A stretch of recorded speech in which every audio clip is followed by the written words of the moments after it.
So I'm Claudia Rodriguez-Biezunski. I am SoLoka. I am the owner, creator, designer of SoLoka, which is a sustainable clothing brand. But we're more than a sustainable clothing brand. We do workshops. I teach. I love sewing. I'm obsessed with it. I want everyone to learn how to sew. And I'm very passionate about, sewing, sustainability, building community, just opening up the space for people to come in. Like when there's people here, like more than just me and all my other personalities. It just feels so good. You're just kind of like, oh, look how fun. And, you're just getting inspired. And so, yeah, I really enjoy it. So, yeah. There a place that like made you feel like home when you were there, or that you found community growing up that now you get that reciprocal joy from by hosting? Yeah. You know what? Barrio Logan is one of those places when, we were looking to move. We were in Bankers Hill, and it was one of those places where, I walked around and I was like, this feels like my mom would walk around in and could easily communicate with people, and it just felt like my neighborhood at home. So I was like, whoa, this feels like there's senoras that like look like they're my mom's age that are going to the grocery store, and so it's always felt like this is like community and how it wraps around you and embraces you. And so for me, like, I love that. I grew up with, having like neighbors where, they just really embrace each other, took care of each other. And that's how I like to treat Yeah. like my community, where it's like, hey, like how could we be resourceful, sustainable within our communities, right? Where it's like we could take care of ourselves. Right. And so I love being able to have a space where people could come in and they could feel like they are a part of something, because the reality is that we all want to feel like we're a part of something, when that we belong to something. And and if it feels nice to feel appreciated and loved. And so it's like we want for people to feel that when they come into the studio. Yeah.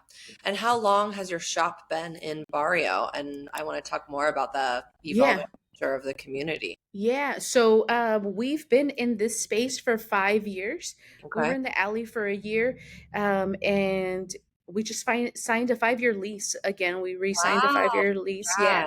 Which, yeah, thank you. We're excited for it, and it's just kind of like, how time goes by so fast. So we're like, all right, here's to 5 more years. No, you've like done well when that doesn't really scare you. In fact, it's like Yeah. necessary, you know? It's security. You have to think about it as security, because it's like it makes more sense for you to sign a 5-year lease with like a rent increase of 2% than it is to Uh, like sign a yearly. So yeah, it's more security, where you're like, hey, like you could grow something somewhere and not have to worry about like in a year we're gonna have to move. And like I do not like moving, so yeah. I mean, yeah. also what you have with equipment and backstock and, I mean, it's always hard to move. Tell people like who are listening, like if they don't know the process of sort of kind of what you do, Yeah. like with the clothing, like walk us through Yeah. this, because I think a lot So of people have seen you, but they may not know like yeah. exactly how you do it. Yeah. So I always tell people when they come in and they're like visiting the shop, or, just kind of like walking by, you could see the shop. So it's like this front version is retail. And then the back over here is where we make our stuff. So it's the workshop area. And it's really cool because you get to see how like the things that are on the rack are being made. So it's kind of like Subway, but better. but but you're getting to see how it's made, right? And I always tell people, come, like pass right through. And sometimes the embroidery machine is embroidering stuff, and it's like it's loud and all that. But it's like for me, like I really get inspired with the notion that there's a lot of stuff, right, that's already been made. And you're like, well, if we already have stuff that's already made, how can we utilize those goods to convert them so you can fall in love with them again? And so Yeah. that's the idea, to basically be like, because textile waste is number 2 pollutant. And so we are aware of that and we're mindful of that. So it's like, how can we make better decisions when we're wearing clothes? And clothes is an extension of an expression of who we are, and it says a lot about us and all that kind of stuff. So it's like knowing that, it's like, how can we dress ourselves in ways where it's like it's unique, you're having fun, it shows personality, but you're also being conscious of like where your clothes comes from, Mhm. because it's like there's nothing like more mindful than like knowing like, hey, you know what, like this item that I just bought is like being made in a place where it's like people aren't getting paid a livable wage, and X, Y, and Z. And it's like I understand stuff great and very inexpensive, and I think that there's a lot of disconnection between like clothes, where it's coming from, Right. why it's so inexpensive. But yeah, I became really obsessed with wanting to rework things because I was a punk rock kid and I really wanted to have cool clothes. But I didn't have money, and my parents didn't. I'm one of six kids, so they're not trying to get me like $80 pants, Right. So I grew up with sewing machines. My dad was a denim distributor. He had like the whole garage. Basically, he moved it all into the garage, and my sister was going in there to like tailor her shirts Uh-huh. because she wanted them to be a little bit more tighter, and I was like, oh my god, that's when you realize you become a teenager. You're like, oh god. But she was going in there and she was doing all that stuff, and I was like, wow, like it's so easy. I was like, wow, it's so easy. And so we started messing around with the machines, and trial and error, and like seeing how things respond, and I really enjoyed it. And I was like, whoa, like I love having very unique clothes, and I don't like to be compared where it's like who wore it better. And Yeah. so that really like inspired me to continue to do it. And I've been doing it since I was 8 years old. I started sewing when I was eight, and I've just been obsessed with every aspect of sewing. And for me, what I really enjoy doing is finding pieces that are like, I guess you would call them like harsh pollutants, where it's Hmm. like t-shirts. Everyone has a t-shirt, everyone gets a t-shirt at some event, and it's like, if we know that they're going to go, if you're going to donate them to a thrift store, most of the items at the thrift store, 80% of the items at the thrift store, they don't get sold. So where are they going? So understanding those things of like, hey, if you make this shirt where people are going to basically be like, that's a cool shirt, and you want to wear it again, and it's good quality materials, and it's one of one, people are more attracted than something that says like I ran a 5K, Yeah. Right. Right. which those are cool too, but Yeah. really wanting to like see those things as like, well, these are harsh pollutants, right? Denim's a harsh pollutant, and so how can we create items with those things so then we keep it where it's like this circular way of thinking about clothes, as opposed to like it dies and then Yeah. it goes into the landfill, Right. And we're all paying for it as a result. I loved your exactly. point about your inspiration from the punk scene because I feel like obviously punk fashion came from watching punk bands. So the fashion came after the music, of course. And it was all based off of DIY. And it was always patchwork and it was always, Yeah. clothing pins and Yeah. uniqueness, right? It was like, fuck the system. I'm not going to wear what everybody else is wearing. So the clothes Yeah. were a reflection of that. Tell us a little bit more about those days, who you listened Oh to, god. who inspired you. I'm all about it. Oh my god. So I had way too much fun, like way too much fun. And so I grew up in the San Fernando Valley, which is about like 30 minutes north of LA. And I was just very rebellious. I got kicked out of high school when I was 16. I had a lot of fun. I did a lot of crazy stuff. I feel like my family, the relationship between my parents is falling apart, and I took advantage of it, not knowing how to cope as a teenager, and so I became an at-risk youth at that time, and I just remember thinking like I was so hurt and so like wronged by like so many adults that I was like, fuck everyone. And so I really got into that mindset of like, I want to listen to loud stuff. I want to disrupt things, and I just wanted to like make a presence. And I feel like, as a young person that's going through something like that, you're like, okay, that makes sense. Now it's like you can still do it as an adult, but you could do it in like a better way. And I just kind of, you know I really enjoyed going to backyard shows. There was one, what felt like every weekend. And, it Mhm. really allowed for me to basically be like, oh, I want to have cool pants. So one of my inspiration shops back in the day was this shop called Red Zone. And so you would go in there, and the girl, she had like Liberty spikes, like how I did. And she was just too cool, like I was like, man, she's too cool. She was like rude and, and she was just too cool, and so I was like, wow, like this is like the coolest like place, and I had seen like these like plaid pants, and I was like, those are so cool. I want like plaid pants so bad. I think I've always wanted plaid pants so bad. And I just remember seeing them, and I was like, I can't afford $80 pants, and so I went to the thrift store. I found like these like golf pants, and Yeah. I just tailored them down and like did like that really huge like dental floss stitch around, because everything was like super ultra skinny. And so I just did that, and I needed help every time I had to take them off, because it's like you just couldn't, because they're like stitched on, but I loved the DIY part of it. I love the imperfections of like personality and clothes, where you're like, someone made it, Yeah. which to me, I was like, wow, that's beautiful. Like you could see like someone touched it, that was like a human.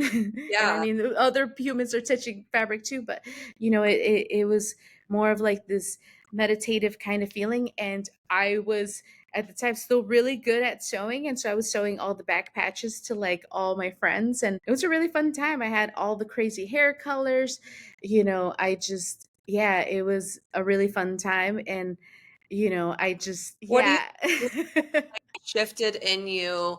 Like, was it a slow progression out? Was it becoming a mother? Like the shift from like that anger and rage into like the soft energy that you have now. Like you're like a tough, like if you see a picture of you, it's like she's tough, but then you talk to you and you're like, she's a little sweetie, Like I I'm a love Cancer, so oh, yes. oh you are? But you know what, I think that it was life experiences, and like really thinking about it in the way where it's like, what would like that like angsty teen would have wanted. Mm, And like, what did I need, so it's like I always think about those times where it's like, what did I need as like a teenager? I just would have wanted someone to validate me. yeah. That was the thing. And so now I'm like, ooh, how, when I teach youth and all that, I'm like, and even adults, I'm like, how do you validate them for like even like the smallest things, where it's like, let's do that, let's just validate, each other. Until it's like just really good energy, giving someone the compliment of like, you know of like anything good that they've done. And I feel like I would have loved that. And I think I would have became a different flower if I had that. But it's like, since I didn't have that, it's like it created that like, like little anger and like rage in there, which I needed to be able to like understand both of them. And so now, as like a parent, but also, as like a business owner, and like I feel like really that shift, right, of moving from LA to like San Diego. Like I remember I was at Horton Plaza at the CVS, when there was a CVS there, and I was just there, and I was like, how fun. I'm like new to the city, and I live here now, and I remember thinking like, who have you always wanted to be? Like, who's that one person that you've always wanted to be? And I remember I was like, I want to be a really nice person. Like I genuinely want to be a really nice person. Like, you're doing it because you're just nice, And I felt like there was a lot of pressure to be hard, and to be, especially in the neighborhoods that I grew up in, and you get more respect if you're like, mean. And for me, I was like, I don't know about that one, And so I really The wanted chance to to, start fresh. You didn't have to yeah, give up because you weren't around the same people when you moved. So it's not exactly. mature of you to actually ask yourself, who do I really want to be? And I think Yeah. the beautiful part about being wild and wise Yeah. is continually asking yourself, who do I mean, I still have to ask myself that. Who do I want to be? How do I want to be? Not known in like a Yeah. legacy way, but like what is important. And I love that at such a young age, Yeah. a memory in a CVS at Horton Plaza, because I mean, but truly, like that's how impactful that moment was, that you remember them like exactly where you were, Oh yeah. that you knew that like even just the energy of how you said it, like I just want to be nice, like this is, I'm the new person, like that shift in energy. But it's so funny that people and youth don't realize, because of course life is crazy and there's only so much perspective, that it is just a decision to say, what do I want, or who do I, Yeah. or what is my highest calling, or anything like that, right? Dude, one of like today I got triggered with this. I'm like a huge like person where it's like I have little quotes everywhere in my house, and for a moment in like my life I was like put them everywhere because it's like you need like to see these things. And today I got reminded of this one where it was like you didn't wake up today to be mediocre. And it's true. And it's like why are we like, it's like I know like we weren't born to be like mediocre, Yeah, and it's so important to like always have that growth mindset, right? Where you're like, hey, like how can we continue not just as adults like to grow, but it's like I want to see the best version of you because yeah, guess what? It's going to radiate. Your kids are going to feel it. Your partner's going to feel it. Your community is going to feel it. So it's like we should want those things for ourselves, starting with ourselves. There's nothing selfish of basically being like, these are the things that I want, yeah, and it just radiates. And I think that that's very important to like be selfish in those things that are right. important to you. I think that in my life, I've realized that not everybody feels that way, and that's also okay. That there are, I wouldn't say a limited number, but I would say there are certain people who have this fire inside of them, either through pain or through greatness, right? Like you could have had a wonderful like I had both, right? I had a childhood where my mother thought I could do anything, and I was told you are beautiful, wonderful, smart, Yeah. incredible, and that gave me that fire in my belly. But I also think you're born with it. Like I really like was born with that fire in my belly. Interesting too, because I think sometimes I go so hard, like right, like every Friday, I truly feel like I could just lay on the floor. I'm so tired because my Yeah. brain is constantly pushing the boundary of every client and every moment and every social media post. And it's not for others, by the way. Like, let me just Yeah. make it perfectly clear. It's just for me. I've never cared. I mean, sure, do I, did I care about what girls thought of me in high school? Yeah, but like there's not a bone in my body that's doing it for anyone. It's simply that fire. And I think right now in my life at 38, I'm finding that balance between like, it's cool to just chill, like it's all good.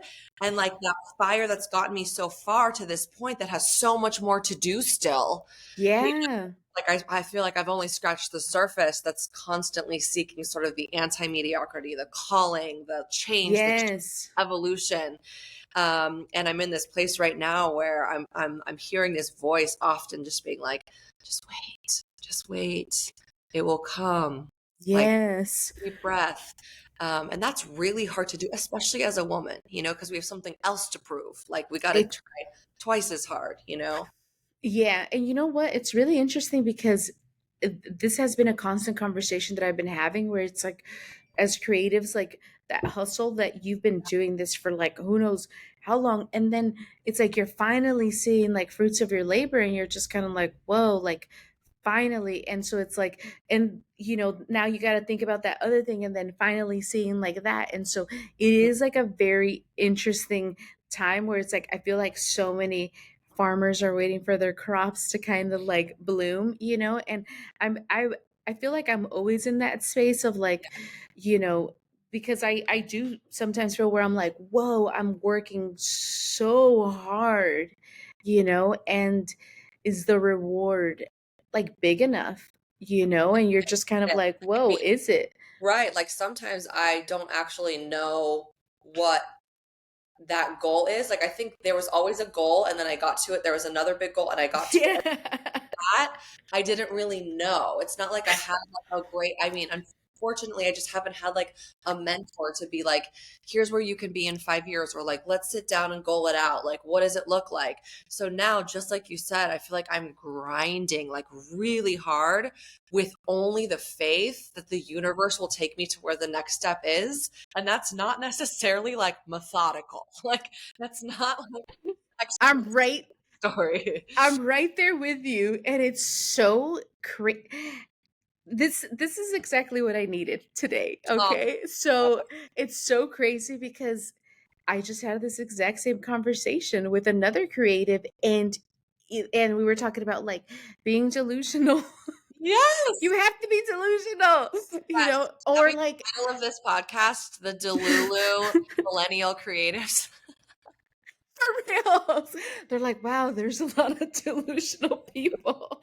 But you know what? I am right there with you too, where it's like I feel like maybe in the past 2 weeks, like I kind of got like into like this weird rut of like not wanting to trust the process, but Mm-hmm. like knowing that it's like, why are you questioning the process? Like just keep trusting the process, you know? But I'm right there with you with Yeah. like I know it doesn't sound like a ideal thing to do, but it's like just really just basically being like, I have a lot of faith. Yes. I'm not a religious person. I have so much faith in myself, so Mm-hmm. much faith in like the intention that I'm putting out there, so Mm-hmm. much faith in just good, Yeah. and so in that way I'm like, why are you tripping? Yeah. You're like good, like, and like really thinking about it in the way where it's like, what is that anxiety and worry and like that energy that seeps in, that like creates that like really uneasiness in our hearts? Yeah. Why? That's not necessary, and It we don't even know. it never serves anything. I know, I feel like, especially, so you just said the last 2 weeks, and I would say actually me too, and I'm absolutely sure it's something cosmic that Yes. the universe has been very much like not rewarding, like very much like delayed gratification has been the name of the game. And so it's interesting though, because there's so much unknown. There's no real, yeah, like there's no real marker, the evolution of the business and really what we're doing. It's like I'm trying a lot of different things. I feel like, just knowing like what you want and what you need is going to be the thing that you're going to end up receiving and walking into, Yeah. and it is so crazy because it's like we sometimes feel so like embarrassed, ashamed to talk about like our hardships because we're like, oh my god, look at freaking this person, they're having like such a great time, and this and that, and so we don't want to talk about our hardships. But it's like us talking about like those things, they're so important because it's like you're talking about what you need, and Yeah. that's when people are like, what, you need a place to live, I know someone, check them out, and it's like it's really important for us to be able to, and also it humanizes us, Hmm. and it allows for people to be more empathetic and sympathetic towards towards each other, especially right now everything's like so nuts, and It's so you not. know so then it's like truly basically being able to like lean in on a community and basically be like, hey, this is what I need right now. And that kind of mentality is so good to have, where it's like people are constantly showing up for each other. We need that for each other, Yeah. and as a creative. Show up when you decide to let it be. Like so many other little things have happened that are making the whole process a lot easier. Uh, Yeah. and those really show up when you release. And it's the first time that I just feel like I'm not being controlling. You come to a point as women where you're around the right people, where it doesn't matter how high, how low, how rich, how poor. Each person just gets to have their own struggle, and there's no feeling of like, oh, should I Yeah. not tell her this because it's lesser than or anything like Yeah. that. And I think that's obviously all in our own heads, but when you actually allow yourself to say like, this is my struggle and this is what Yeah. you're always surprised by people rallying around you, but also you've made them comfortable enough to just say, yeah, this is mine too, and they're different, and that's okay. And you know what? It's so funny because I'll just be randomly somewhere and someone will just tell me their life story Are you that's a cancer? all the time. And so then I'm always like, oh. And so I think sometimes I'm like in these positions of having to give people like some kind of like comfort, where it's like they see some kind of comfort in me, which is weird.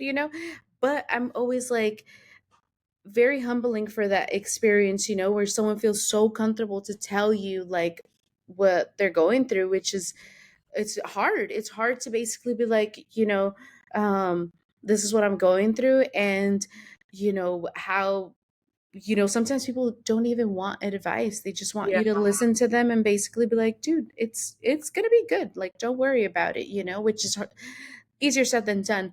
Right, but But it's your gift. I mean, you hold space, right? You hold space yeah, fabrics to have a new life. You hold space for yeah, people to come in and learn new things. And so yeah. it is not shocking to me at all. For real. So I'm like, I'm like, oh And shit. what's I'm going like, on? whoa, you know. But it is nice, and you also you start to hear their stories, and you're just kind of Mhm. like, wow, like it does it does humanize Yeah, people, where you're like, wow, like we have this idea of like what we think people are, and yeah. then you see them, and you see them for their realness, and then you're like, wow, like how can we be more real and like more vulnerable and more open to things like that, because In a world where we're all just showing the best of everything in our lives and, everything yeah. looks perfect. It's really in the in person, it's like I think Mhm. we have known that through time, but I think the pandemic really shook so many people into realizing how important community was. And then all of a sudden people were creating stronger online communities, Yeah.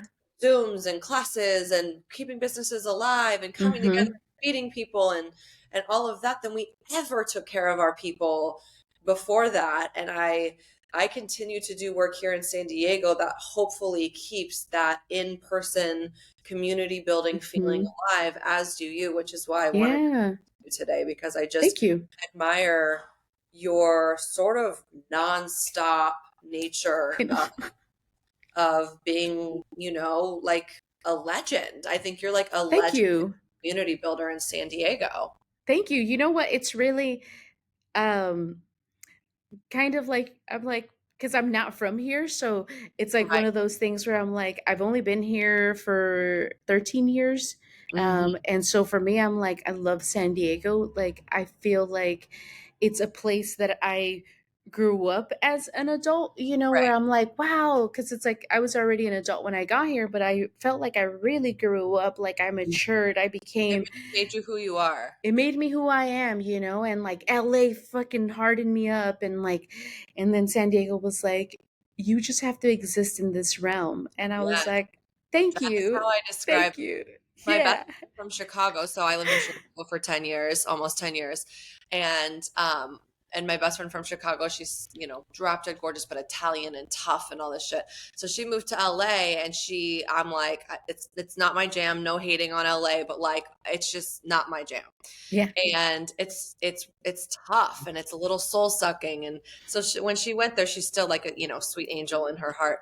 I said, just be cautious, and if you ever want to come down to San Diego, like we're always here. And so she finally came down recently. I mean, she'd been down, but she's like, I need to get out.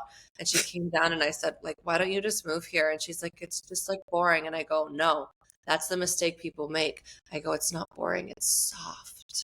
And I was like, it really, I think the initial eye of somebody who's like in business, creative, like she is, she's a photographer and all this. I go, one would think just on the surface, it seems that way. I go, but it's actually just like really soft for your soul. Yeah. It really nourishes who you are. And like, there's just something different about that. And that's what I feel like you just described the difference between LA Yeah. and San Diego. Like, it really nourishes you here. Yes. I don't feel like overwhelmed or yeah, like I still always feel like I can do it here because I think Yeah. the city will hold me, I know, right? And you Yeah, know what? It does, it's a different quality of life. Yeah. That's what it is. It's like I remember when I lived in LA, I my commute in the morning should have been 15 minutes. It was 45 minutes. And so Mm. I was like, "Whoa, I'm stuck in traffic." Like for 45 minutes going there and then going home. And so everywhere you just went at every moment, at any time, at any day, you were stuck in traffic. And what kind of quality of life are you going to have when you're constantly in that, where it's constantly oversaturated, when it's constantly, so it's like there's a lot. And so then you come to a place where it's like, hey, you could go to the beach, everything is very accessible, go to the beach during the day and then go to Julian at night, and so everything is very, we get traffic and it's like rush hour, and trust Yeah. me, that's not even traffic. You're moving like at 25 to 45 miles an hour, you're not in traffic. It's like I've been in, like, you just sit there kind of traffic for some time, and that sucks, so it's like Totally. having those differences where you're It like, does. It wow, chips away at you. yeah. And it's like that hour and a half of being stuck in traffic could be spent in like doing something that you're like, hey, I want to take this workshop to, like, Yeah. you know fuel like my soul. And Yeah. so we're just, time is like one of the most valuable things, and so what are we doing with it? Like sitting in Absolutely. traffic, being, and then we're so impatient, right? So you're sitting in traffic and you're so impatient and you're like, because we're Yeah. not patient. And so, And and you I feel can't get like, things done, right? It's such a exactly. like you're wasting something away. I want to talk about your coffee table book. Yeah. So that's so not wasting time. so um I I am not a great writer. I love writing. I love writing. I've always loved journaling, and I have journal entries from years and years and years. And it's just seeing the evolution of things. I love documenting it in that kind of way, even though I'm not a great with punctuation and all that other stuff. But I just really enjoy it for that reason of like just dumping it there and having it. And I basically have always wanted to write a book, maybe not me as the writer, but like really tell this story, Yeah. of like my hardships, like, the odds, just everything, like, that I've had to experience. I feel like, I've had some hardships within like my community, things like that. And I think it's important to talk about those kind of things and to Mhm. really talk about those things because, like we talked about being vulnerable, but also because it's like, there is things that you're like, all this happened, and it's like, and you still have to put on some lipstick and go out there and smile and, pretend like nothing's happening. And you just had like how many breakdowns that day, and you're just still Yeah. having to go because guess what, like, you still got to eat and you still got to show up for your kids, and you're the rock. Yeah. So no one could see you break down, and it's hard. So Yeah. I've always been like, I should write a book.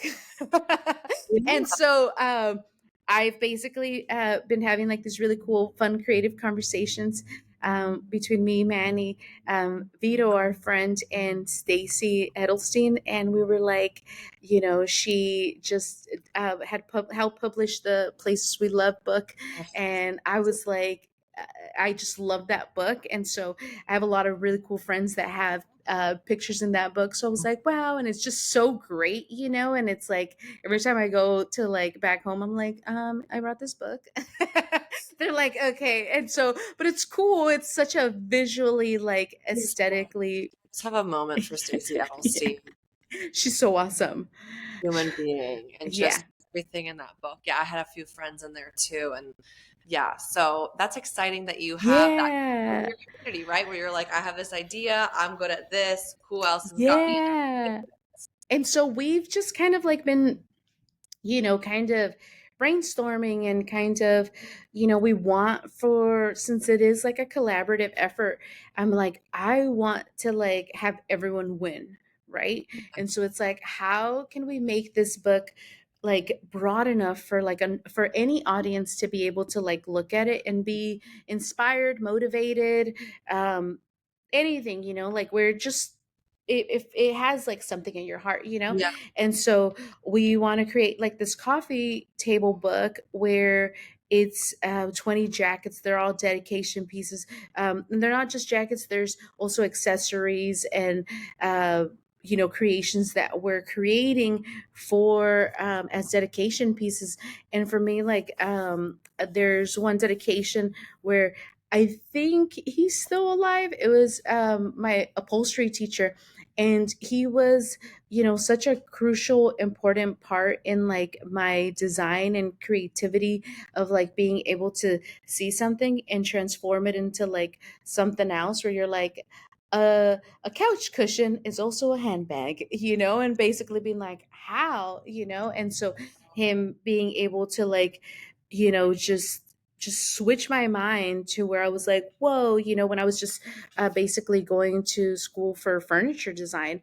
And so he was like such a huge influential person, and like that like believed in me, that like gave me the tools, that like just cheered me on and said nice things, and so Where was he teaching? so he was teaching at this place called North Valley Occupational Center.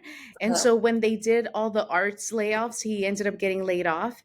And Oh. he was just, you know, so he's so special to me. And so I think he's still alive. And so I want to have a piece where it's like I You need to dedicate. find this man. Where you at, Roy? Oh my God. So his name is Roy Rivera. He was a judge for car shows out in LA, and he was amazing. He's amazing. He's amazing. He's an amazing human. And I think about him all the time when it's like when I make handbags, because a handbag is basically a couch cushion with like a zipper and like a strap, and Right. so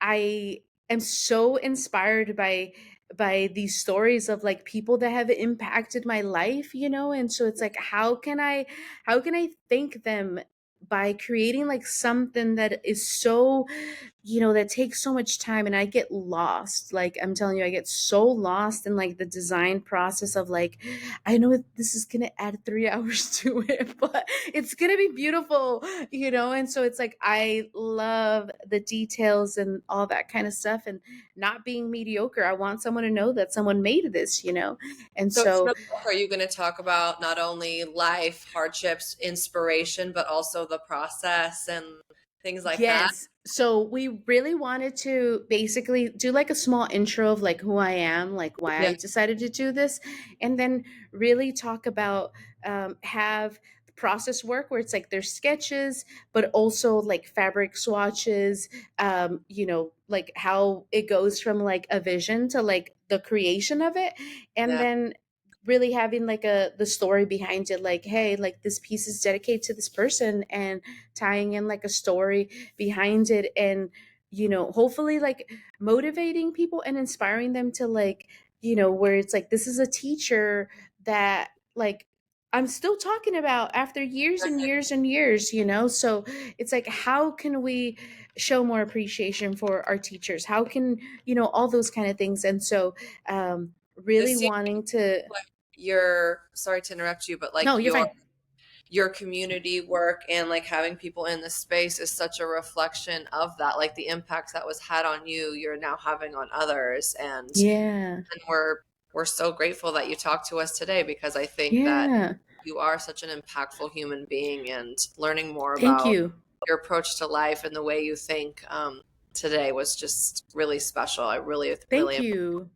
Yeah, no, I'm so grateful, um, because I'm glad that you feel like that, because it's like we're just here, traveling through and hopefully inspiring people to like really like just think of themselves as like you are a very special person. You have a purpose here. We all want you to be here. We all want you to succeed. We all want you to thrive. And so our my journey is to basically be like, how do we get you there? yeah, But you can't make any excuses for yourself. You yeah. got to just do it. Thank you so Yeah. sharing everything about us. We're so, so grateful for your insights again, just as a human Thank being, you. as a woman, as just somebody who's finding all these different parts of themselves literally right now, like on a daily basis. I think you feel so alive to me, and it's really Thank you. wonderful. Thank you. Thank you. Thank you for having me.